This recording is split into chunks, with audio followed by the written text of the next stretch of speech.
Nowadays, CGI can do pretty much anything, and it's pretty common to hear people complaining about its overuse. But it wasn't so long ago that people marveled at the novelty of even the smallest effect. These are the top 10 CGI effects before the year 2000.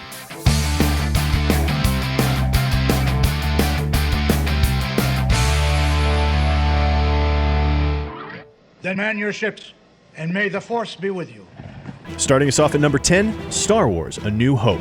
Yes, the spaceship battles were unprecedented, and lightsabers were pretty much the coolest thing since disco music. It was the 70s after all, but those actually weren't computer generated. But the trench run briefing was. This 3D model of the Death Star was slowly and painstakingly made by hand at the University of Illinois for the movie, and it was the second instance of 3D CGI in a feature film ever. And if these cutting-edge graphics don't immediately knock your socks off, remember that it's 1977 and people are still drooling over Space Invaders. And although more recent technology has given the original trilogy a more CGI makeover, we prefer to stick with the trench run.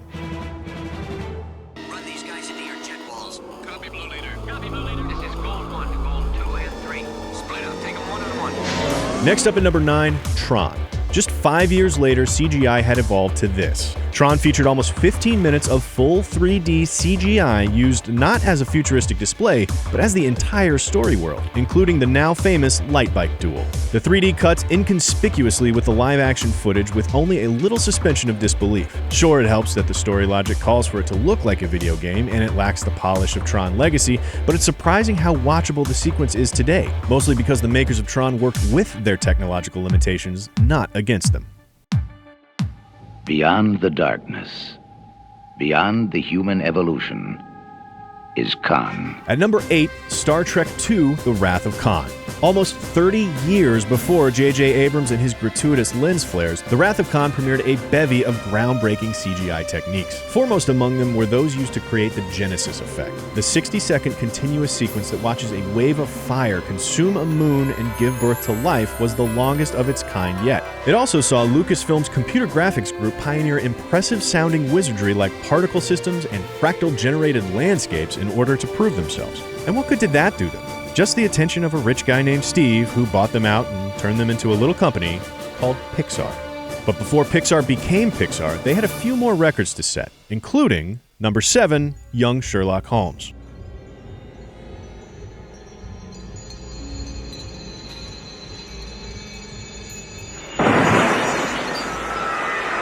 Three years after Wrath of Khan, Lucasfilm tackled a short sequence where a stained glass knight attacks a priest with the help of a new hire named John Lasseter after he'd been fired from Disney.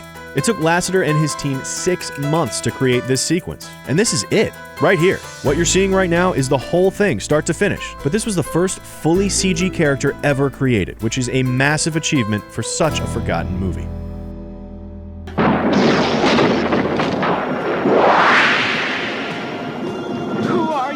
Next up at number 6, Labyrinth. Not 1 year after the first CG character appears do we see the first photorealistic animal. No, not one of the Muppets, but the CGI owl at the very beginning during the credits.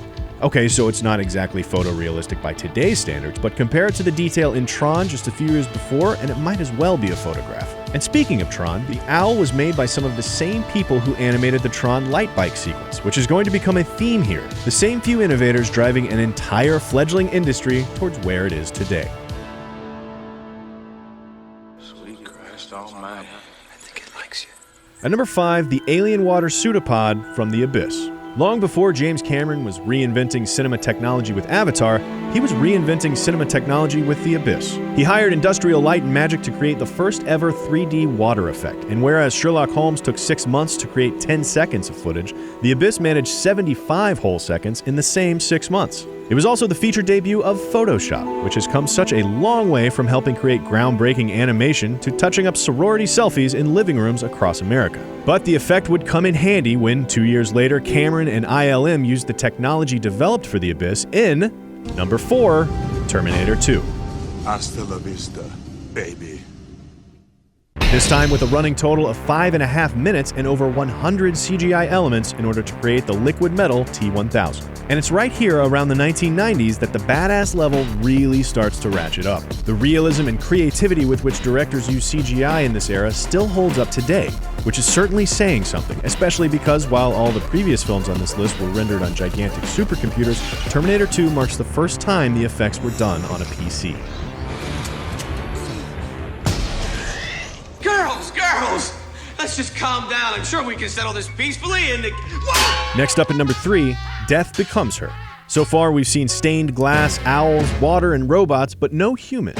There have been effects of all shapes and sizes, but what they have in common is a distinct lack of skin. And that's because skin is damn tricky. Not only is it an incredibly intricate texture that we're biologically programmed to have a heightened sensitivity to, but it doesn't pass light like other normal objects. It's actually semi-translucent, more like a candle than a baseball. It's why your face looks funny if you put a flashlight in your mouth. But Industrial Light and Magic checked that box off with Death Becomes Her, the dark comedy about immortal rivals, when Goldie Hawn knocks Meryl Streep's head in and she pulls it back out, stretching out her neck and yet again advancing computer graphics in the process. You're dead. You crazy son of a bitch, you're dead. Closing in at number 2, Jurassic Park.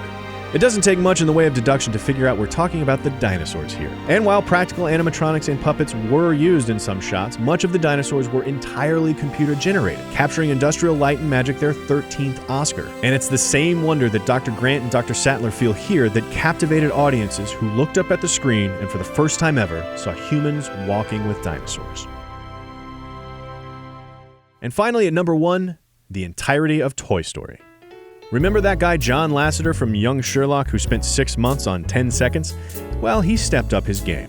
He went on to found Pixar and with them directed Toy Story, the first ever full CGI feature. And if you think that's cheating, consider that what was once basic 3D geometry had come so far as to capture the entire spectrum of human emotion in story form, paving the way for Pixar's string of CGI hits. This massive revolution in animation imbues this touching story with such energy and visual delight that it's still perfectly watchable today. It's timeless, which is why we think it's the best use of CGI of the last millennium. So what do you think? Were there any early VFX that we left out? Did you find some of these less than extraordinary? Let us know in the comments below and subscribe to Cinefix for more IndieWire movie lists.